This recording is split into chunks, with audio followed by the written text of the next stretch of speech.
বিজেপিকে আটকানোর দায়িত্ব আমাদের। প্রতি পদে পদে বনগায় বিজেপিকে আটকাবো, বনগাঁ লোকসভায় বিজেপিকে আটকাবো, গায়ে আটকাবো, বনগাঁ দক্ষিণে আটকাবো, বনগাঁ উত্তরে আটকাবো, বাগদায় আটকাবো, স্বর্ণকে আটকাবো। না মুকুলবাবুকে চ্যালেঞ্জ রইল। আর মুকুলবাবুকে আমরা চ্যালেঞ্জ করলাম, এই চ্যালেঞ্জ মুকুলবাবু গ্রহণ করুক আমার চ্যালেঞ্জটা। একটা রিক্সাওয়ালার যা সংবিধান যা অধিকার দিয়েছে, একটা ট্যাক্সওয়ালার যা অধিকার দিয়েছে, প্রধানমন্ত্রী তাই অধিকার আছে। প্রধানমন্ত্রী আসুক না। বড়মা যদি ওনার সাথে দেখা করতে চায়, বড়মা যদি দেখা করতে চায় ভালো, আর বড়মা যদি দেখা করতে না চায় তা বড়মাকে জোর করে দেখা করতে পারবেন? যদি বলে বড়মা যদি বলেন আমি দেখা করবো না, আমি ঠিলটা বন্ধ করে ঘরে বসে রইলাম, আমি ঠিলটা খুলবো না। আমি তো বলেছিলাম ঠাকুরবাড়ির ভেতরে কোনো রাজনৈতিক সভা করা যাবে না, আমরা করি না। শান্তনু তখন বাচ্চা, যখন ঠাকুরবাড়িতে আমাদের আগমন হয়েছিল শান্তনু তখন খুব বাচ্চা ছেলে ছিল।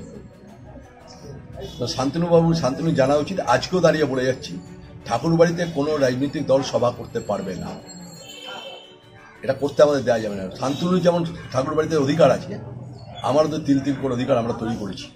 আমি ঠাকুরবাড়ির একজন মুখ্য উপদেষ্টা, আমি উপদেষ্টা শুনে আমারও কর্তব্য রয়েছে, ঠাকুরবাড়ি যদি কোনো ধ্বংস হয় সেটা আমার বুকে লাগবে। ঠাকুরবাড়িকে যারা মনে করে যে জয় শ্রীরাম করে গেলেন, আজকে শান্তনু জবাব দেবেন, উত্তর দেবেন। যারা আজকে লাঠি ঘুরিয়ে গেলেন, ট্রেনিং দিচ্ছেন, ওখানে RSS ট্রেনিং হচ্ছে ঠাকুরবাড়িতে, ঠাকুরবাড়িকে RSS আস্তাখানা তৈরি করে দিয়ে গেলেন মুকুলবাবু আর শান্তনু আজকে।